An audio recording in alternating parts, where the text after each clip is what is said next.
So in this video, I'm going to show you a little bit about the structure of proteins. Proteins have what we call 4 levels to their structure. The first level has to do with the order of the monomers, the amino acids that link them together. So what you're seeing is a representation of a chain of amino acids. So imagine that this has a bunch of beads on this chain, and every bead represents an amino acid. There are about 20 different kinds of amino acids, and they can be linked together in many different ways. And so this would actually be a polypeptide, many amino acids linked together. If I zoom in on this small section of it, we can see we have a green amino acid, a black amino acid, and a pink-purple amino acid. I know that these are amino acids because there's a central carbon.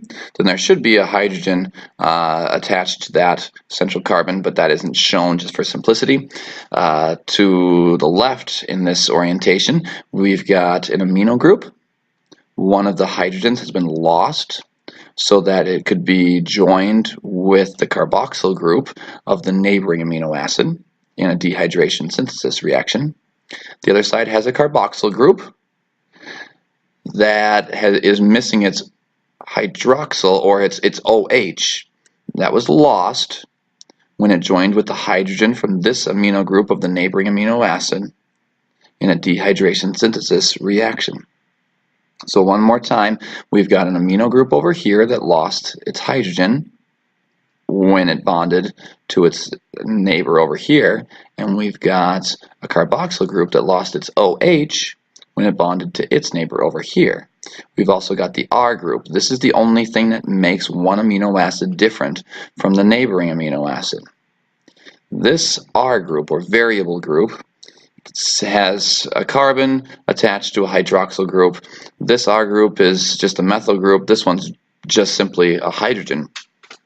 Sometimes we call these side chains. Anyway, so we've got a bunch of amino acids linked together.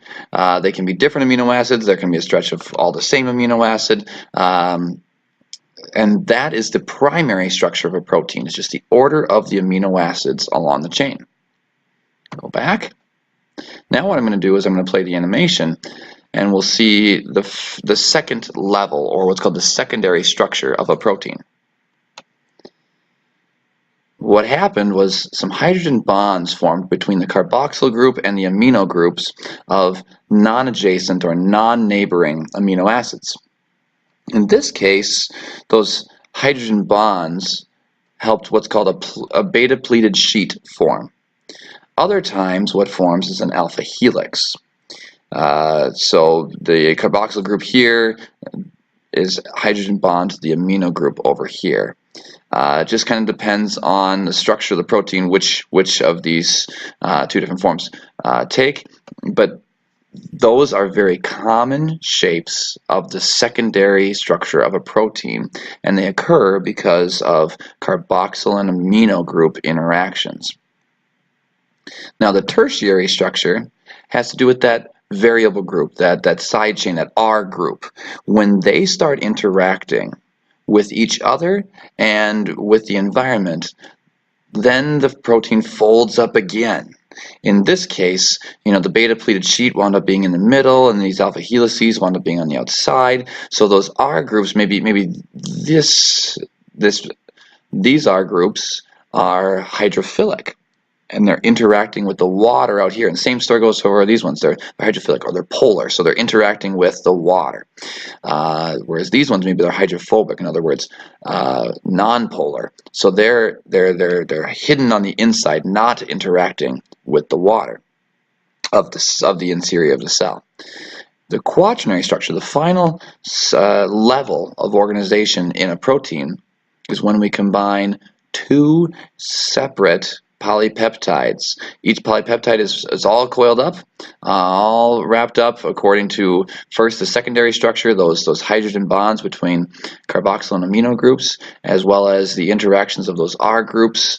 Now, in this particular protein, we've got one polypeptide and an identical, a twin over here. They don't have to be identical to each other. They could be two different polypeptides that just happen to be put together and interact and held together by the cell.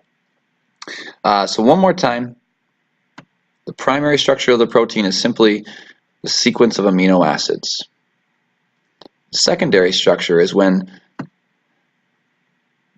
the carboxyl and amino groups on every amino acid, right? They're found on every single amino acid. Some of those start interacting with non-neighboring carboxyl or amino groups to form pretty characteristic structures like alpha helices or beta pleated sheets. Tertiary structure is when the R groups start interacting with each other or with the environment to fold the protein even more. So now we've got those alpha helices and beta pleated sheets folded in on each other. And finally, the quaternary structure, that has to do again mostly with the R groups, but as well as some of those other interactions like the hydrogen bonds, holding two separate, or maybe 3 or 4 or 5 or 6 separate polypeptides together. I'm going to go over here. Another simple animation. Here is one polypeptide. They're calling it a protein, but really it's a single polypeptide, and they're showing what would happen if we dropped that polypeptide into water. So we've got some hydrophilic regions, those are colored black, hydrophobic regions, they're colored red. Now this animation is not going to show you, it's not going to walk you through the primary, secondary, tertiary, and quaternary structure of a protein. It's just going to show you, hey, what happens when we drop this protein that has some R groups or side chains that are hydrophilic and others that are hydrophobic. You can make a prediction now, and then let's see if it comes true.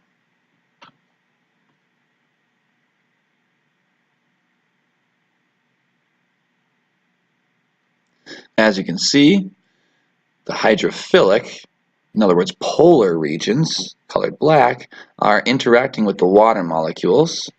The hydrophobic, or in other words nonpolar regions, are kind of shielded on the inside.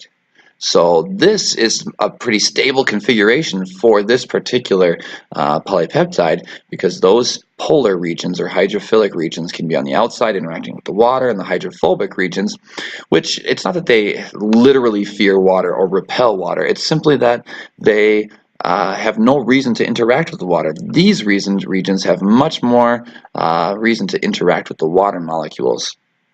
So water molecules will interact with them. And that is a little bit about protein structure.